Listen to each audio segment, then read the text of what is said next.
Hello बच्चों, अभी हम लोग क्लास 9 साइंस का वीवीआई क्वेश्चंस करने वाले हैं, जो कि आपके बोर्ड एग्जाम के लिए बहुत ही इंपॉर्टेंट क्वेश्चंस होने वाला है बच्चों। क्वेश्चन नंबर 1 में है, पदार्थ के कण में किस प्रकार की ऊर्जा होती है। तो पदार्थ के जो कण होते हैं बच्चों, छोटे छोटे, उसमें गतिज ऊर्जा होती है। ठीक है। क्वेश्चन नंबर 2 है, ताप बढ़ाने पर पदार्थ के कणों की गति में क्या परिवर्तन होता है। तो यानी ताप का मतलब टेम्परेचर जब बढ़ा दिया जाता है बच्चों, तो क्या होता है, मतलब टेम्परेचर बढ़ने पर पदार्थ के जो कण होते हैं उसमें गति की तेज हो जाती है। ठीक है, गति जो होती है पदार्थ के कण में तापमान बढ़ने पर गति तेज हो जाती है। 3 नंबर क्वेश्चन है, समुद्र का जल एक समुद्र का जल है बच्चों, वो एक मिश्रण है। ठीक है, बहुत सारे तत्वों से मिलकर एक मिश्रण है वो। ठीक है। 4 नंबर क्वेश्चन है, विलयन में प्रकाश का मार्ग। तो बच्चों, प्रकाश जब भी विलयन में प्रकाश का रोशनी जाता है तो दिखाई नहीं देता है। ठीक है, दिखाई नहीं देता है। 5 नंबर क्वेश्चन, डाल्टन ने कौन सा सिद्धांत दिया है। डाल्टन एक साइंटिस्ट थे बच्चों, तो उन्होंने कौन सा सिद्धांत दिया है। तो उन्होंने परमाणु का सिद्धांत दिया है। ठीक है। अब नेक्स्ट क्वेश्चन 6 नंबर करते हैं। नंबर क्वेश्चन है, जिन परमाणु के बाहरी कोश में पूरी तरह से भरे होते हैं, जो भी परमाणु होते हैं बच्चों, उसका जो बाहरी कोश होता है वह पूरी तरह से भरा होता है, वह रासायनिक रूप में होता है। तो उसका जो क्या नाम होता है, ऐसा जो कि पूरी तरह से भरा होता है, तो उसे हम लोग उसे अक्रिय कहते हैं। क्या कहते हैं? अक्रिय। 7 नंबर क्वेश्चन है, परमाणु किन किन कणों से बना है। तो परमाणु में आप लोगों को पता होगा, प्रोटॉन, इलेक्ट्रॉन और न्यूट्रॉन होता है। तो तीनों कणों से क्या होते हैं, परमाणु बने हैं। ठीक है, प्रोटॉन, इलेक्ट्रॉन और न्यूट्रॉन से। 8 नंबर क्वेश्चन है, परमाणु की प्रकृति कैसी है। तो बच्चों, परमाणु की जो प्रकृति होती है वो उदासीन होती है। ठीक है, परमाणु की प्रकृति उदासीन होती है। 9 नंबर क्वेश्चन है, निम्नलिखित में से कौन एक एक कोशिका जीव है। तो बच्चों, एक कोशिका जीव जो है वो अमीबा होता है। ठीक है, अमीबा जो वो एक कोशिका जीव है, एकल कोशिका बोला जाता है। ठीक है। 10 नंबर क्वेश्चन, किस वैज्ञानिक ने कोशिका में केंद्र का पता लगाया। मतलब केंद्र का कोशिका में जो केंद्र होता है बच्चों, किस वैज्ञानिक ने इसका पता लगाया था। तो इसका जो पता है बच्चों, रॉबर्ट ब्राउन ने लगाया था। ठीक है, रॉबर्ट ब्राउन ने। 11 नंबर क्वेश्चन, सबसे अधिक पाए जाने वाला सरल अस्थाई ऊतक क्या है। यानी सबसे आसानी से सबसे अधिक पाए जाने वाला, मतलब ज़्यादा मात्रा में पाए जाने वाला और सरल। ठीक है, जो कि सरल अस्थाई ऊतक आसानी से भी मिल जाए और बहुत ज़्यादा, तो वो होता है पेरेनेकाइमा। ठीक है, पेरेनेकाइमा जो है बच्चों, ये एक सरल अस्थाई ऊतक है। 12 नंबर, कौन सा ऊतक पौधों को कठोर एवं मजबूत बनाता है। तो ऊतक जो होता है बच्चों, जो जिससे कि क्या होता है, पेड़ पौधे मजबूत होते हैं, कठोर होते हैं, तो उसमें कौन सा ऊतक कार्य करता है पेड़ पौधों को मजबूत बना। काइमा जो है बच्चों, ये एक ऊतक है जो कि पेड़ पौधों को मजबूत और कठोर बनाने में प्रयोग होता है, मतलब पेड़ पौधे में अंदर पाए जाते हैं वो। ठीक है। 13 नंबर, सजीवों में सर्वप्रथम पांच जगत में किस वैज्ञानिक ने बांटा था। यानी सजीवों को सर्वप्रथम 5 जगत में किस वैज्ञानिक ने बांटा था बच्चों। तो रॉबर्ट वेल टेकर ने सजीवों को 5 भाग में बांटा था। 14 नंबर, युगलीना को किस वर्ग में रखा जाता है। युगलीना जो है बच्चों, युगलीना को किस वर्ग में रखा जाता है। तो प्रोटिस्टा में। ठीक है, प्रोटिस्टा में रखा जाता है। 15 नंबर, स्थिति में परिवर्तन को क्या कहते हैं।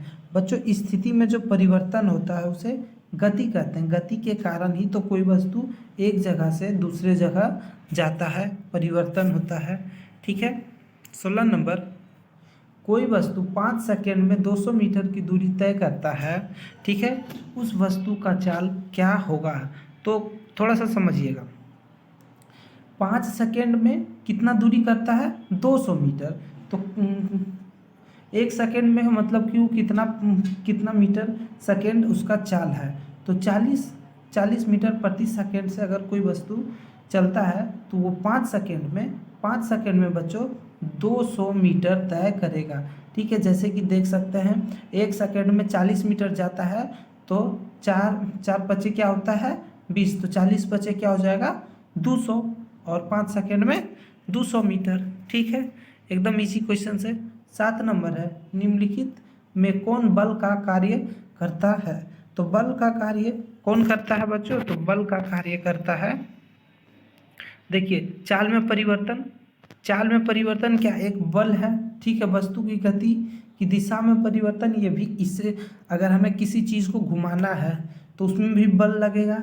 चाल में परिवर्तन यानी कि कोई धीरे चल रहा है उसे तेज कर देना, ये भी चाल में परिवर्तन, तो बल इसमें भी लग रहा है। ठीक है, उसके बाद है आकृति में परिवर्तन, किसी चीज़ का रूप को बदलना है तो उसमें भी बल लगेगा। तो करेक्ट आंसर हो जाएगा उपयुक्त सभी। ठीक है, अब नेक्स्ट क्वेश्चन 18 नंबर, वह बिंदु जिस पर बल लगता है उसे क्या कहते हैं। यानी बल जिस पॉइंट पे लगता है बच्चों उसे क्या कहते हैं, तो लागवन बिंदु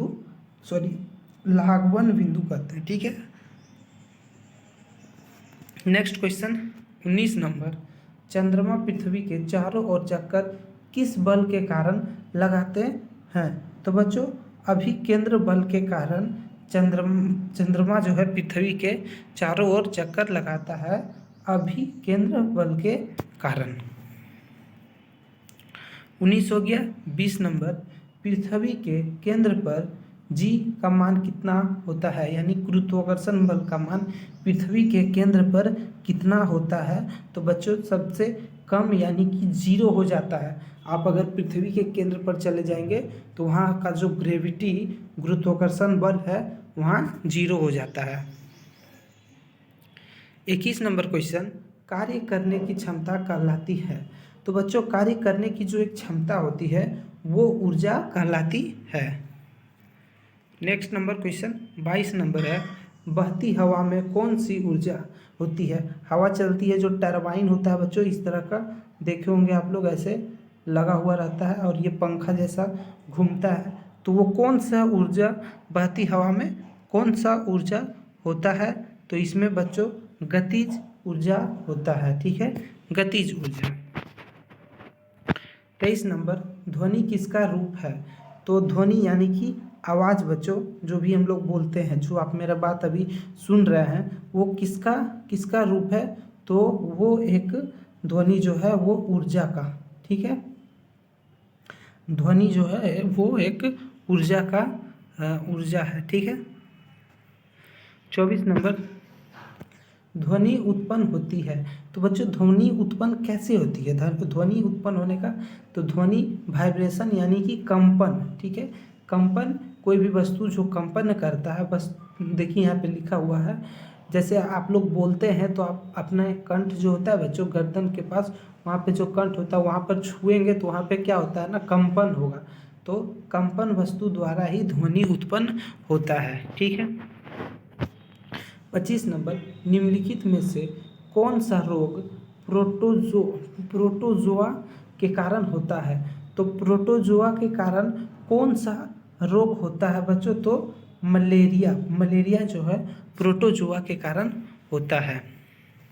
26 नंबर की क्वेश्चन, जीवाणु रोग का नाम है। तो बच्चों जीवाणु से जो रोग होता है उसका क्या नाम है, टाइफाइड। ठीक है, टाइफाइड। 27 नंबर, इनमें से कौन प्राकृतिक संपदा नहीं है। प्राकृतिक संपदा इसमें से कौन नहीं है। स्थान, कोई भी जगह ये प्राकृतिक संपदा है। जल भी प्राकृतिक संपदा है, जल। ठीक है, वायु भी प्राकृतिक संपदा है, लेकिन प्लास्टिक बच्चों प्राकृतिक संपदा नहीं है। तो इनमें से कौन सा प्राकृतिक संपदा नहीं है, डी यानी कि प्लास्टिक। 28 नंबर, शुक्र तथा मंगल ग्रह के वायुमंडल में कितना प्रतिशत तक कार्बन डाइऑक्साइड है। तो इसके वायुमंडल में बच्चों सूर्य तथा मंगल के 95 से 97% तक, ठीक है, क्या है, सिर्फ और सिर्फ कार्बन डाइऑक्साइड है। 29 नंबर, भारत में सन 1952 से सन 2010 तक कृषि भूमि में कितनी वृद्धि हुई है? तो बच्चों 1952 से 1910 तक कृषि भूमि में अभी तक भारत में 25% वृद्धि हो चुकी है। 30 नंबर, निम्नलिखित में से कौन बृहद पोषक तत्व है? तो बच्चों बृहद पोषक तत्व ये, ठीक है, फास्फोरस, पोटासियम, कैल्शियम, उपयुक्त सभी, ये सभी जो है बच्चों वो बृहद पोषक तत्व है।